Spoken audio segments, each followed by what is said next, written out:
Hi, Devongunsmith here with some more tips and tricks, and this is a question that's been asked by one of the guild members, and it's how do I solve burred over screws? This is a recent job. I may not have actually had time to edit. It was quite epic actually, and what happened was these plate screws were so welded on with rust that I had to fix the burrs as I went. So let's get into it. If you enjoy the content, don't forget, like, subscribe and click the notification bell. So on this tips and tricks, we're covering solving problems with burred screws. These are some excerpts from a video on the Beretta 686 EL that I've recently serviced, and it just condenses the knowledge into one spot, which is about freeing up and the problems you have and what you might have to do if you really can't solve that problem. Enjoy. Okay, so this has been in an ultrasonic bath for several hours in boiling hot soapy solution, and then soaked overnight in a solvent, fully submerged to get rid of the water obviously, and then having applied that ubiquitous and much hated WD-40, the only time I ever use it is as a penetrating oil. I never use it on guns otherwise. It's just the easiest and most available penetrating oil. I used to make my own up at one time. Look over the research. The research is quite clear that acetone and whale oil made the best ever penetrating oil. Unfortunately, acetone clearly evaporates, and the idea is it takes the whale oil in. Well, you can't get whale oil. It's from the right whale, and it's an endangered species, and there's a gland on the top of his head where it comes from, and you yield from killing one whale a few gallons of this right oil, because it's what they used to use in guns many years ago, and it was absolutely perfect lubricity. So it's obviously a mammalian fish oil, if you will. WD is the closest thing we have today. So in this instance, you can see it's working because all the oil, the penetration is bringing out rust. And if you've ever seen my channel before, you'll know I hate side plates for this very reason. They're purely decorative.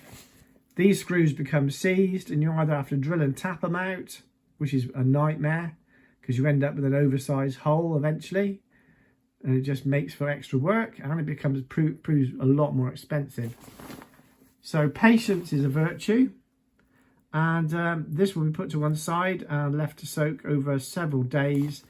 I will test these screws before they become burred over, but this is a result of 35 years of neglect, and it's a testament to the quality of the build of a Beretta that it actually works at all.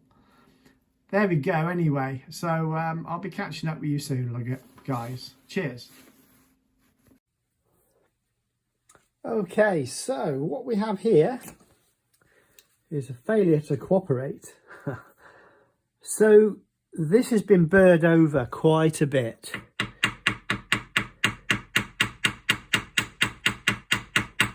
And the first thing I have to do, I can't see if you can zoom that in anymore, is peen over all of that damaged burring.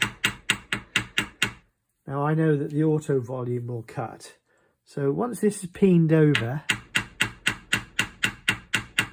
in other words, I'm moving the metal back, then I can get the correct sized, which seems brutal, and I'm struggling here with the camera in my way, but I'm pretty sure. There you go, cracked. So now it's free.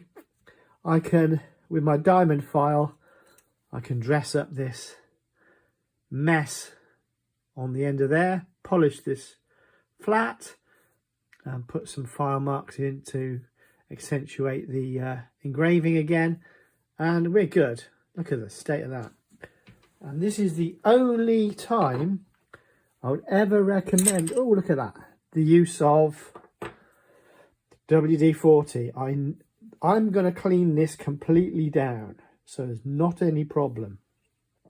In the whole process of tapping and whacking, all this has come loose. Some of the levers have been released. There's a whole other thing going on here. But look at the state of that. Disgusting. 35 years of crap. Anyway, but I'm jubilant. Zoom out. I'm jubilant now because now I can crack on. And all the time I've spent thus far this week on this gun won't be wasted or deferred. I can get paid this week, which is essentially why I work, clearly. Anyway, back to the bench, but I'm going to try the other side and see if we've had any success with that too. But now it becomes a lot easier. I mean, I've got a lot of remedial work, but a full strip down of the action will be necessary. Everything needs to be cleaned thoroughly, removing all the oil, and then reassembled, and then we can motor on. Great stuff. So now we're back to the other side, and as you see, I'll zoom in. This is the horror. It's all mashed up. Now, I will show you how peening this over.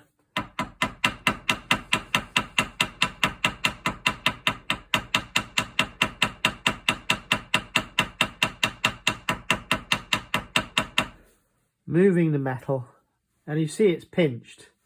That's fine.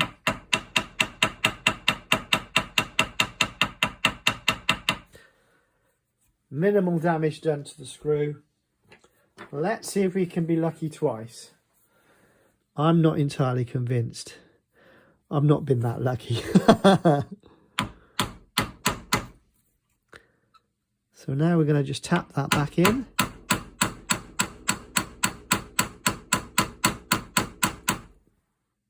Bearing in mind that the percussive effect will actually loosen this. Let's see.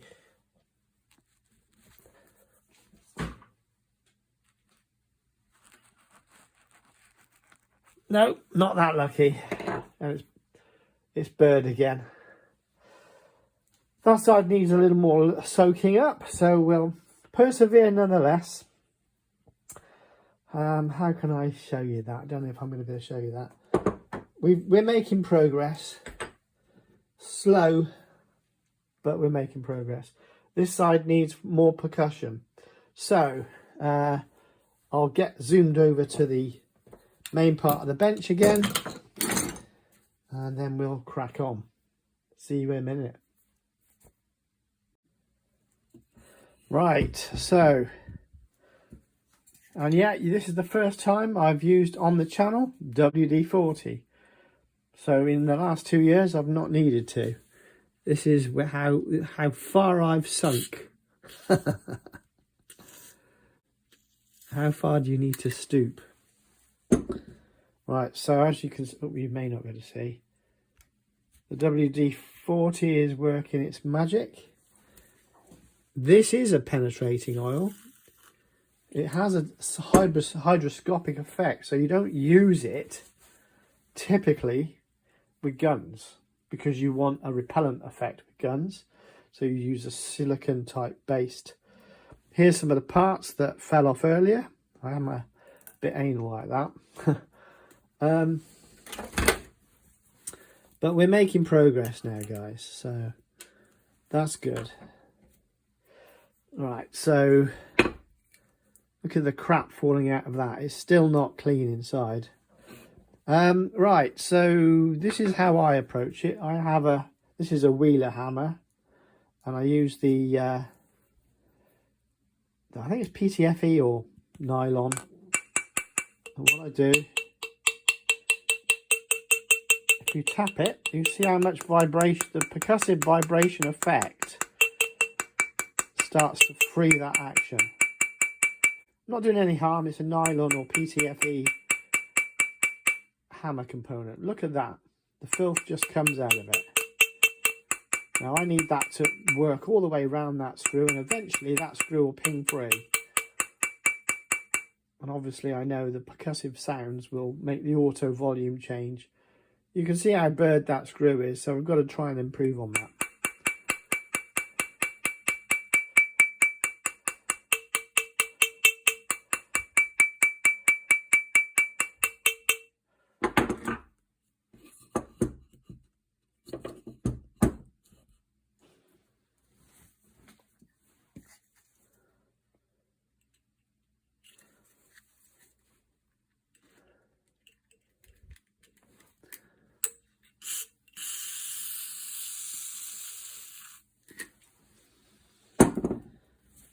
And yeah, it is a dirty process.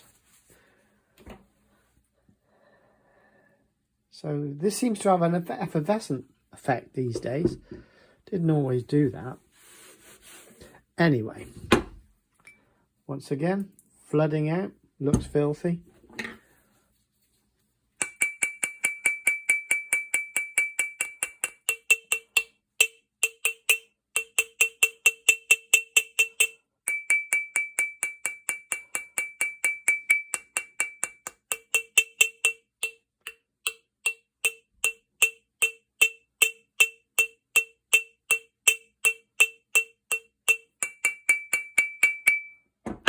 Bearing in mind this has been in heat, solvent and finally WD, and only now is it starting to free up. Even the ultrasonic couldn't crack this. So, 'tis what it is. I've just got to keep bashing away. So every now and again I'm going to give it a wipe down. I may just give that a bit longer. This screw isn't going to be able to take much more. But what I would normally do, as I said before, just peen that over very carefully and controlled.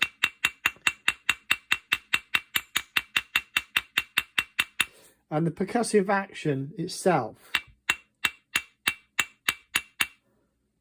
will free up. And if you look around, you will see some of the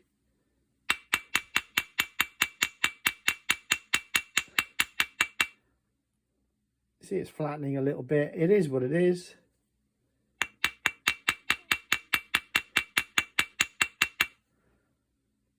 You see, it's you got to break a few eggs to make an omelette. Sometimes it's not always about what you can do. Anyway, we've got enough to grip. I've closed up the slot again, and I'm back into the vise. Okay, so here we are again. So returning to the same thing, and a wise man said insanity is doing the same thing again and again, expecting a different result. But in this case, I know this works.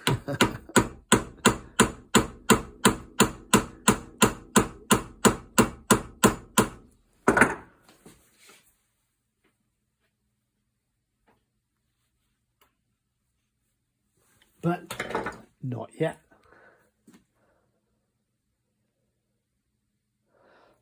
But not yet. We know we've had some success, so we're going to pursue it. And I've never had a job fail me yet. It just becomes a bit harder to do sometimes. But we're going to crack on with this, but I'm going to leave it to soak for another hour or two. And then go and get on with another job, because it's taking too much of my day's work. And it's only priced for a certain amount of work. See you in a bit. So we're at day 3. The release fluid, WD-40, is still working its magic. And I'm having to percussively knock the crap out of it, literally. Because there's a capillary grouping under there of the two plates run together. and it just needs to be shocked out. And this screw is still jammed. I may have to resort to drilling it and tapping it, which is always a nightmare, because if you don't get it dead right, you end up with an oversize, and then you have to make another screw oversize. So the standard service rocks up in value cost wise.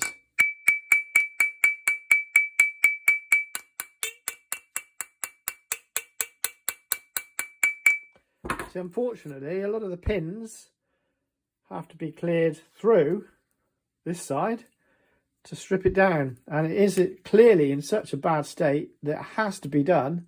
Can't just flood it with oil and leave it. I've managed to get that side off, but yeah, it's not great fun at the moment, I can tell you. Of course, as always, my customer wants it yesterday. I'm running out of time. I've got probably 2 or 3 days to get this finished if I'm lucky, but this takes time. I can't spend 7 hours on this. Well, I could. Doesn't mean it's going to free off any quicker. But it's been 35 years worth of abuse. So unfortunately, right, so I've wiped that there. You can now see how much works its way through.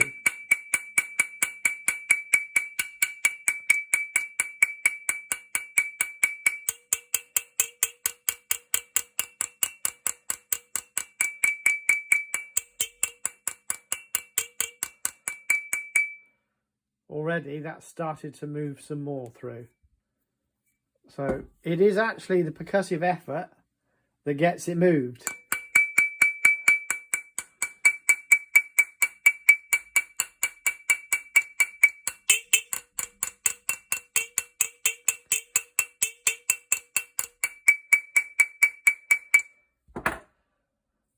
So I actually have to do it. This would have been a job I would have passed on to the apprentice at one time. It's me, myself and I, so it's full price charging for all the time, I'm afraid. Very sad, but there we have it. So, try and release it as soon as possible. And of course, every night I have it spare.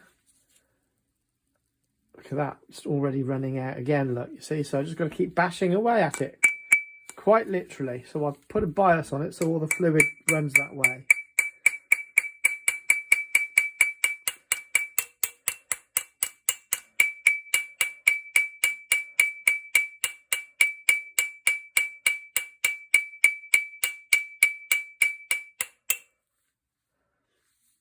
And you see, no matter how much I do, there's more to come. Well, 35 years worth, I suppose. And still that screw will not release. Now it's starting to flow now, you see, as I wipe it away.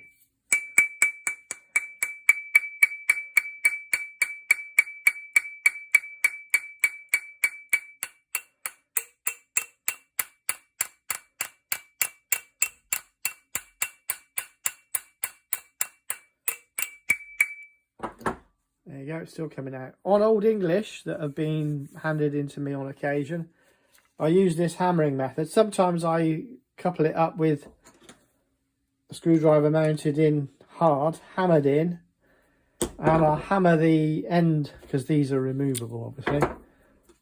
I'll hammer that like that with a ring spanner on it, so I can put turning pressure, and that percussive effect and the turning is a bit like using a hammer screwdriver, and it will actually free that off. You only have to break it to make it go, but it's getting it to break. You know what I'm going to have to do? I'm just going to have to persevere with this. It's going to be very boring on camera, so I'll leave it for here, and I'll just keep bashing away until hopefully I go, I've done it, and I'll tell you how long it took me. See you in a bit. So yeah, you can see that plate's off. I ended up drilling it out because I just got sick and tired of it making a monkey of me, and I just tapped a screwdriver in, and there you go. Now here's the funny thing. Of course I don't have EL side plate. Just screws lying around. I don't have them. So I'm going to have to make one. Not a problem. That's the least of my worries. I've got to take all this apart yet. And yeah, you can see I had to apply some heat to get something going there as well. Massive waste of my time, frankly. But it's chargeable. Sorry, it's going to have to be charged. Right, let's get on with the job in hand. Right, so having had to cut out the other one, this one's been tidied up a little bit, as you can see. So far, just faced it up. It doesn't have all the perfect details. Don't have a screw available, so I have one that this is rust from the pot cap head socket. So I've ground it down to match this very fine height here, and at present I'm resizing it in here, and this is my Billy Bob way of holding it down so that I can spin it up and be free to file the edge down to size it to this hole. Right, so zoom in. Let's see if we can do it for you. Bit of cowboy, bit of yeehaw. Okay, let's go. I haven't got time to go up to the workshop and get the lathe fit, running and all that crap. I'm over time. I'm working into the evening now. This job is just miles behind. Moan, moan, moan, moan. You know the story.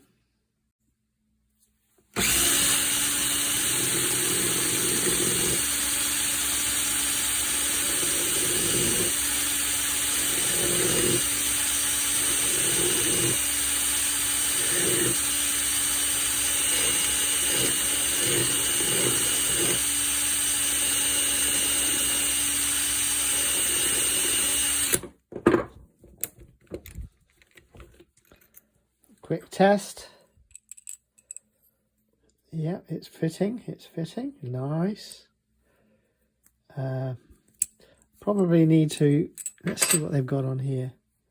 Yeah, they've got a shoulder here. Look, I'm going to have to put a little shoulder in there because the thread's catching. So, just as I would on a lathe, I'm just going to do it here with a diamond file.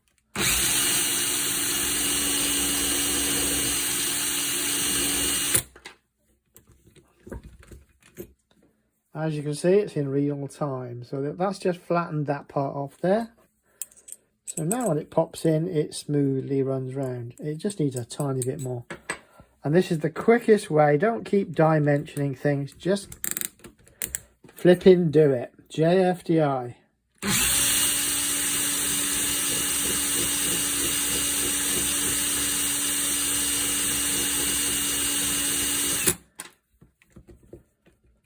Just flipping do it.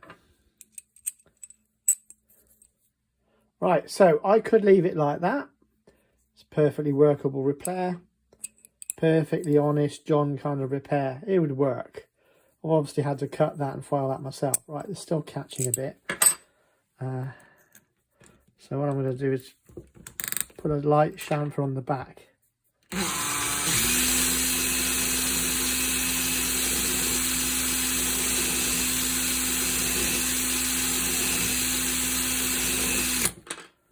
Because I can. See how stable that is in my blocks? I told you they were versatile. Yeah, okay, so, zoom. I'm not zooming. Right, there you go. So you can see it in its perfect faultiness. Check the other side, make sure it works both sides. Yeah, it does. Right, so, next job. Now we're going to use this chuck as a holding device now, and see if we can't utilize the blocks some more. Yes, we can. Zoom. Oh, thank you. Right, so I'm just going to stabilize that because that's going to fall over, isn't it?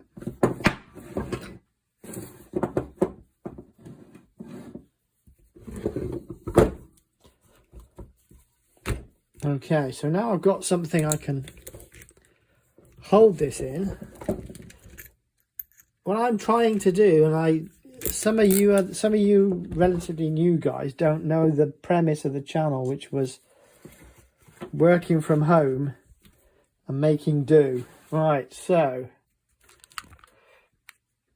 I don't want to leave it like that. It's a bit rough. That does need a bit of a tidy up as well. So zoom in.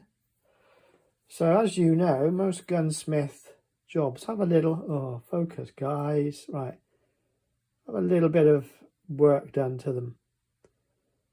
So we've got these little marks, haven't we? So what would I do?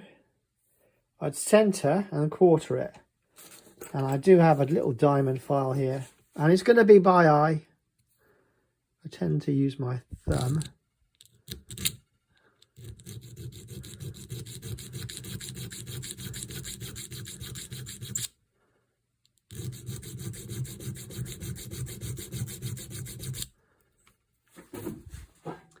And it is purely by eye, guys. I'm not measuring this. You just got to eyeball it. Going out of focus all the time, isn't it?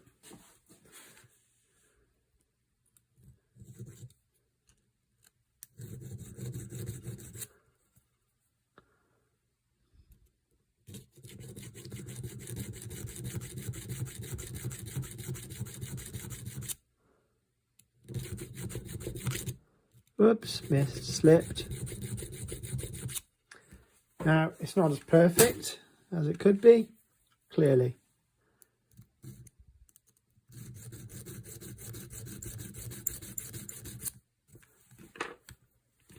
And we're looking at a small thing that's only about 5mm. Screw that's only about 5mm. That's why there's a bit of a variation in the slotting of that screw. Honestly, if I didn't tell the customer, he wouldn't know. Well, I will tell him because I won't. But this is relatively quick compared to the hours of soaking and messing around with that original job. Oops, sorry guys. I'm off.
There we go. So it's got a little bit of what looks nice going on there.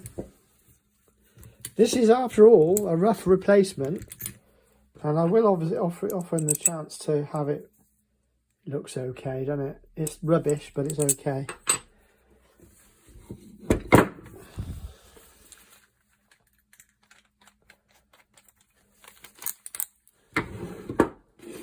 Okay, so find a bit of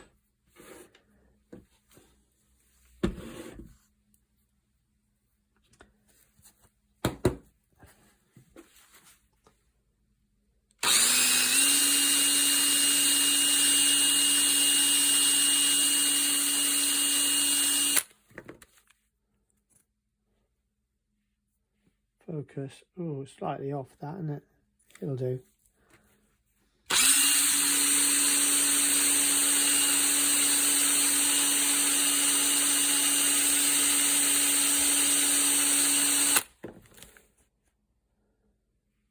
Oops, there you go. So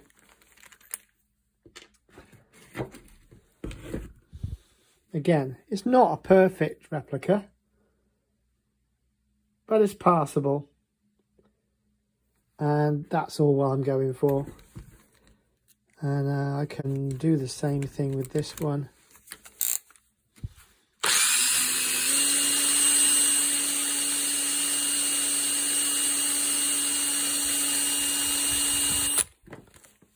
Put a bit of spine, a bit of spin on it, a little bit of polish. That one's not got a perfect slot cut in it because of the original indentation that was left by the socket. But as a get out of, you know, you could get away with that, couldn't you? Bearing in mind when we look how closely it looks on the gun, and bearing in mind how quick it was, you know, it ain't going to look too bad. Just got to check it for smoothness. Yes, it sits smoothly. It won't focus. It's not going to look too bad. You never look at it again, to be honest. And the reason I do that is because I've not seen this customer in 35 years. So what is the chances they'll go, yeah, that's fine. I've spent enough money on this gun already. I will just take it as is. Focus. There you go. So it'll... Right, so how do I do this for you? Probably using a bit of knackered old... right, which is the turning? Which way are we turning this? Okay.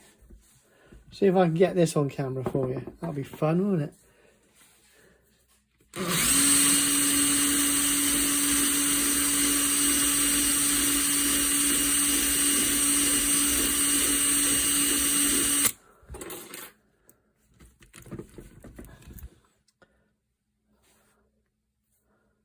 So I got my cut-off mark there.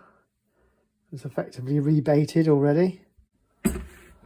Okay, another little trick that I employ. I get a nylock. Sorry they're all rusty. I think my screw box got wet.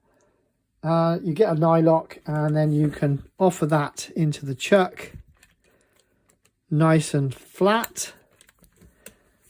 And then with a linishing wheel spinning or something, you can spin that up and get a nice little centered flat on it. With a, as you see there, with a chamfer, as you see there. So it will lead in without snagging. And then the little nylock obviously has to come off. But these are all like get out of jail free sort of Billy Bob hacks. But I think you'll appreciate that this, not quite there yet, not quite there yet, guys. I'm still trying to give you content, even though I'm having a mare of a day. That's how much I like YouTube. Anyway, so here's the original, and there's the replacement. They're not too bad. So that's the end of tips and tricks for this week. Hope you enjoyed that one, which is the solving the screw issues when you've got bird screws. How do you fix them? How do you get them out? Solutions and ways of doing it. Hope you enjoyed it. See you next time.